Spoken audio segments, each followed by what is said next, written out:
اللہ الرحمن الرحیم۔ السلام علیکم ناظرین۔ وہ جب بھی کسی کے ساتھ بلائی کرتی تھی تو لوگ بدلے میں اسے شکریہ کہتے تھے۔ شکریہ کے جواب میں وہ کہتی تھی یہ مسلمانوں کے نبی صلی اللہ علیہ وسلم کی سنت ہے، اگر شکریہ ادا کرنا ہے تو میرا نہیں مسلمانوں کے نبی صلی اللہ علیہ وسلم کا شکریہ ادا کرو۔ لوگ اس غیر مسلم خاتون کے منہ سے یہ الفاظ سن کر حیران رہ جاتے تھے۔ وہ ہسٹن کے انتہائی پوش علاقے میں رہتی تھی، ایک ایسا علاقہ ہے جہاں کوئی پڑوسی اپنے پڑوسی کو نہیں جانتا۔ ایسے علاقے میں اس کے عمل کی وجہ سے اسے سڑکوں پر بھیک مانگنے والا ہر بھکاری جانتا تھا، ہر وہ انسان جانتا تھا جس کی مجبوری میں وہ اس کے کام آئی تھی، اور ایک ایسے وقت میں کام آئی تھی جب اس انسان کے پاس اور کوئی وسیلہ نہیں ہوتا تھا۔ ایک دن جب اس نے کسی سوڈانی مسلمان کے ساتھ کوئی بھلائی کی اور شکریہ کے جواب میں یہ فکرہ دہرایا کہ مسلمانوں کے نبی صلی اللہ علیہ وسلم کی سنت ہے، اگر شکریہ ادا کرنا ہے تو مسلمانوں کے نبی صلی اللہ علیہ وسلم کا شکریہ ادا کرو، تو سوڈانی مسلمان بہت حیران ہو اور اس سے پوچھا کہ تم کو کس بات نے یہ بات سکھائی ہے۔ اس نے ایک واقعہ سنایا کہ آغاز جوانی میں ایک پسماندہ علاقے میں رہتی تھی، جس عمارت میں میں رہتی تھی وہاں چاند ایک مسلمان تھے، ایک پاکستانی مسلمان بھی تھا جو انتہائی مذہبی تھا۔ باقیوں کی طرح وہ کبھی بھی میرے ساتھ زیادہ قریب نہیں ہوا تھا۔ میں نے اپنے اندازے سے اسے دعوت گناہ بھی دی تھی لیکن اس نے رد کر دی تھی۔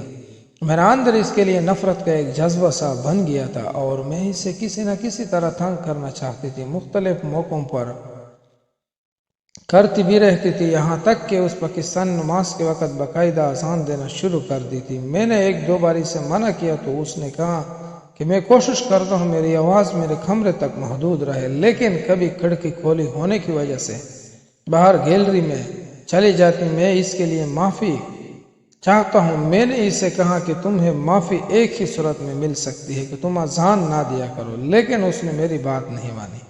میں نے ایک دو بار اس کی اذان ریکارڈ کی اور پھر پولیس میں اس کی کمپلین کر دی اور بتایا کہ اس وجہ سے میں تنگ ہوتی ہوئی ہوں، میرے سکون میں حلال آتا ہے، اسے منع کیا جائے۔ پولیس نے اس پاکستانی کو وارننگ دی تھی لیکن وہ پھر بھی باز نہ آیا۔ البتہ اب مجھے اس کی گیلری میں آواز سنائی نہ دی، لیکن پولیس نے وارننگ پر میری تسلی نہ ہوئی تو میں نے اس کی دوبارہ کمپلین کی۔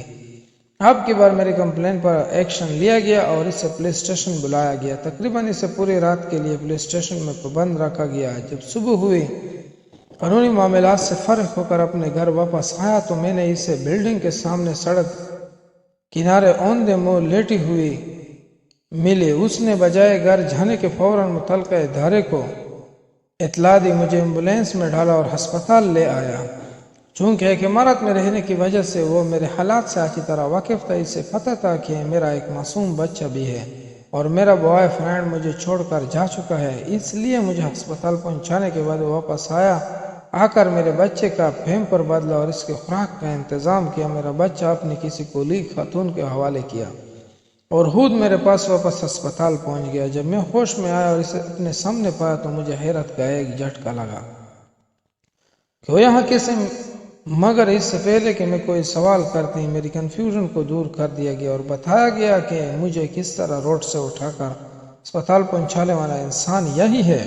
پھر وہ میرے پاس تب تک وہاں رہا جہاں تک میں مکمل صحت یاب نہ ہو گئی تھی۔ میرے بچے کے متعلق اس نے بتایا کہ وہ میرے بچے کو ایک ذمہ دار خاتون کے حوالے کر کے آیا ہے۔ جب میں صحت یاب ہو گئی تو وہ میرے ساتھ میرے گھر تک آیا، لیکن میری دعوت دینے کے باوجود میرے کمرے میں نہ آیا۔ میں اس پاکستانی عمل سے متاثر ہوئی اور میرے دل میں بار بار یہ سوال آتا رہا کہ میرے اتنے برے رویے کے باوجود اس نے میرے ساتھ اتنی اچھائی کیوں کی، یہاں تک کہ میں یہ سوال کیے بغیر نہ رہ سکی اور اس سے یہ سوال ایک موقع پر پوچھ لیا تو اس نے مجھے بتایا کہ میرا فرض تھا، میرے نبی صلی اللہ علیہ وسلم کی سنت ہے، آپ میری پڑوسی ہے اور میں آپ کے بارے میں جواب دہ ہوں۔ میں اس پاکستانی کی بات سے بہت متاثر ہوئی، اس لیے مجھے جہاں بھی کسی کے ساتھ بھلائی کرنے کا موقع ملتا ہے میں اس کے ساتھ بھلائی کرتی ہوں، یہاں تک کہ وہ لوگ جنہوں نے میرے ساتھ کبھی زندگی میں برا کیا تھا میں نے ڈھونڈ کر ان کے ساتھ بھلائی کی ہے، اور میری بھلائی کے بدلے میں جب بھی مجھے کوئی شکریہ کہتا ہے